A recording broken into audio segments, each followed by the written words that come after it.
इस ये जो बैठा हुआ रावण, इस पर क्यों नहीं कार्रवाई होती? इस ब्रिजभूषण जी के ऊपर 38 करप्शन केसेस हैं। ब्रिजभूषण जी के ऊपर 38 करप्शन केसेस हैं। मेरा नाम पुष्पा सिंह है, महरौली से आए हम। मैं कांग्रेस से जिला अध्यक्ष हूँ महरौली से। और यहाँ हम लगातार आ रहे हैं अगले दिन से, जिस दिन से ये बेटियाँ बैठी थी।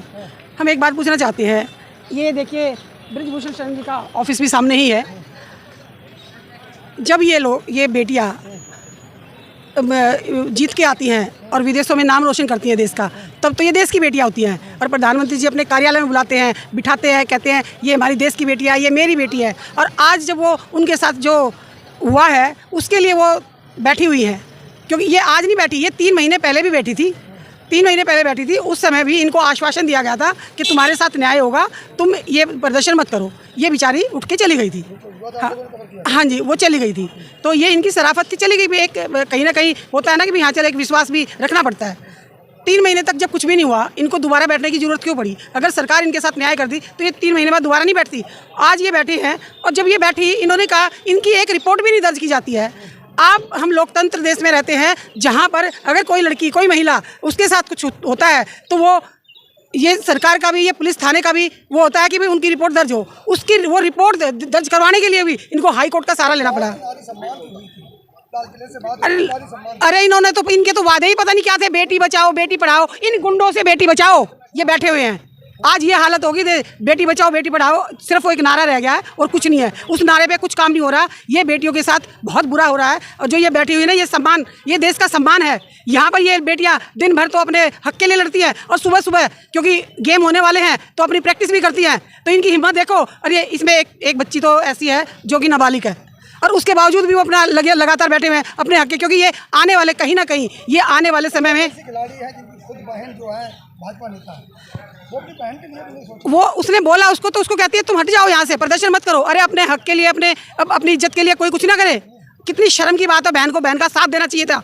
आज ये सत्ता में बैठी सरकार और जो बैठे होते लोग, उनके साथ उनके परिवार वालों को भी इस तरीके से मोड़ कर देते हैं। रिश्तों को भी ताक पे रख दिया जाता है। बिल्कुल ताक पे रखा हुआ। एक बार बताओ, मोदी जी जब प्रधानमंत्री बने थे वो भी कहते थे मैं चाय बेचने वाला हूँ। किसी ने देखा उसको चाय बेचते हुए?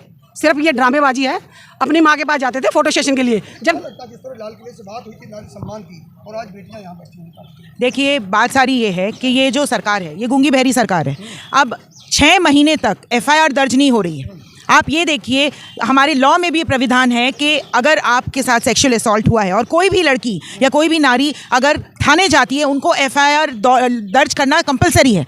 और इन लोगों ने क्या किया? दर्ज नहीं किया, कार्रवाई भी नहीं की। FIR दर्ज करने के लिए सुप्रीम कोर्ट जाना पड़ रहा है। इन लड़कियों को अपनी आवाज़ सुनाने के लिए जंतर मंतर पे बैठना पड़ रहा है। ये तो हमारे देश का हाल बना दिया है मोदी जी ने। जब इनकी सरकार आई थी, इतनी बड़े बड़े वादे किए थे कि अच्छे दिन आएंगे, हम नारियों का सम्मान करेंगे, हम उनको सुरक्षा प्रदान करेंगे। ये सुरक्षा दिए। ब्रिजभूषण जी के ऊपर 38 करप्शन केसेस हैं।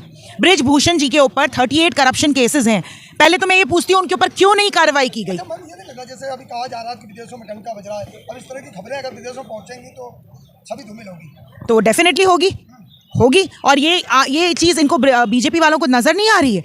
ये बोलते हैं हम करप्शन फ्री सरकार है और हमारे यहाँ तो कोई भी करप्ट नेता नहीं है और हम लोग करप्शन के खिलाफ मोर्चा उठाएंगे और मोर्चा करेंगे और इन सबको न्याय दिलवाएंगे। आप मुझे एक बात बताइए ना, ये इतना बड़ा जो अन्याय हुआ है, हमारी जो अंतर्राष्ट्रीय खिलाड़ी हैं उनके साथ इस तरह की चीज़ें हो सकती, तो हम जैसे आम जनता के साथ क्या होगा?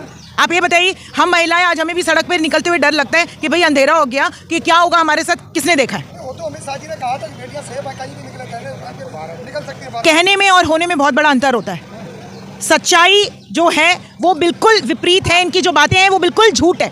ये सिर्फ झूठ के पुलिंदे हैं ये लोग, सिर्फ झूठ और झूठ बोलते हैं। जब ये बताइए, 3 महीने पहले जब ये बेटियां बैठी थी, आज तक उस पर कोई कार्रवाई नहीं हुई। कह रहे हैं कमेटी बन रही है, ये हो रहा है, वो हो रहा है, वो ड्रामेबाजी। और जब 1 महीने में राहुल गांधी के ऊपर एलिगेशन भी लग जाता है, उस पर कार्रवाई भी हो जाती है, उनकी सदस्यता भी कैंसिल हो जाती है और बंगला भी खाली हो जाता है। सब कुछ 1 महीने के अंदर हो सकता है। तो ये जो बैठा हुआ रावण, इस पर क्यों नहीं कार्रवाई होती? इस पे मैं सरकार से निवेदन करती हूँ अभी तो हाथ जोड़ के कि उन बेटियों के साथ न्याय कीजिए। बोलेंगे जो रावण जैसा ही काम कर रहा है वो। जब एक बात हो, यहाँ बैठी हुई बेटियां, जब वो आए सम्मानित तरीके से आई थी ना इनके पास, वो बेटियां कि हमारे साथ न्याय करो, तो क्यों नहीं न्याय किया? प्रधानमंत्री जी ने अपने इतना ही इनका दामन साफ है तो कार्रवाई करें ना, क्यों नहीं कार्रवाई कर रहे? आप मुझे एक बात बताइए, 38 चार्जेस, ये तो अभी अलग है, उसके अलावा 38 इनके ऊपर करप्शन चार्जेस है, उसकी कार्रवाई हुई अब तक? क्यों नहीं हो रही है कार्रवाई? आप ये बताइए। 6 महीने तक FIR दर्ज नहीं हो रही, इसका कोई जवाब है? आप बताइए कोई है जवाब इस चीज का? उनको खाने पीने का सामान भी नहीं ले जा सकते। रात को भी झड़प हुई है। कोई अपना भाई बारिश हो रही है, बारिश में बैठते हैं तो अपने थोड़ा बहुत तो रखना पड़ता है। एक वायरल हो रहा है कि आधी रात को भी डिटेन किया गया खिलाड़ियों को। वो कह तो रही है ये सिर्फ गुंडागर्दी चल रही है और कुछ नहीं। वहाँ पर वो अपने खाने पीने के लिए, बारिश हो रही है, बैठने के लिए 2-3 फोल्डिंग लेके जा रहे थे, जिससे कि सामान तो कम से कम सेफ्टी से रख लें। कुछ खाएंगे पिएंगे तभी तो। यहाँ जंतर मंतर सरकार ने एक जगह बना रखी है अपनी बात रखने के लिए, अपने हक के लिए लड़ने के लिए। किसी परेशानी के रहा खिलाड़ियों को रात को डिटेन किया गया आधी रात में, क्या उसके लिए क्या कहें? देखिए, ये सिर्फ आवाज दबाने की साजिश की जा रही है। ये इनको भी मालूम है अच्छे से कि ये जो बोल रहे हैं बिल्कुल सही बोल रहे हैं। अगर इनकी बात में सच्चाई नहीं होती तो सुप्रीम कोर्ट एफआईआर दर्ज नहीं करवाती। एफआईआर दर्ज करने का मतलब कहीं ना कहीं दीज पीपल आर गिल्टी, और इसीलिए इनकी आवाज दबाने के लिए ये सब किया जा रहा है। हर आदमी को सुप्रीम कोर्ट जाना पड़ेगा। तो ये तो इन्होंने तो यही हाल बना दिया। अगर इसी तरीके कहीं सुनवाई नहीं होगी तो वो बेचारे क्या करेंगे? सुप्रीम कोर्ट ही तो जाना पड़ेगा, और कहाँ जाएंगे? ये बताइए ना, कहाँ जाए, जहाँ कहाँ न्याय मिलेगा हमें? क्या लगता है आवाम पब्लिक का क्या होगा जब पुलिस स्टेशन में जाकर रिपोर्ट तक भी दर्ज नहीं करवा सकते तो कहाँ ये देश रह गया है? कितनी नीचता पे गिर गया है। दबाव है क्या? प्रेशर है, तभी तो ये कल रात को भी जो हुआ ना वही कारण है। और पुलिस के ऊपर प्रेशर डाला गया कि तुम्हें कहीं ना कहीं तुमने रिपोर्ट दर्ज नहीं करनी है। यही तो, जब उसके लिए वो बार बार कहती रही कम से कम रिपोर्ट तो दर्ज हो। अब जब बैठी तो उसके बाद उनको सुप्रीम कोर्ट जाना पड़ा रिपोर्ट दर्ज करवाने के लिए। एक बात बताइए, स्मृति ईरानी जी बाल विकास मंत्रालय में है, उनका फर्ज नहीं है इनके पास आए? इनका घर 6 किलोमीटर के दायरे में है। उनको खुद आना चाहिए, इन महिलाओं से बात करनी चाहिए, पूछना चाहिए क्या हुआ। उनके मुंह पे ताला लगा हुआ है। ये लोग बोलते थे अच्छे दिन आए, महंगाई चरम सीमा पे है इस टाइम पे, बेरोजगारी का बुरा हाल, लोगों के पास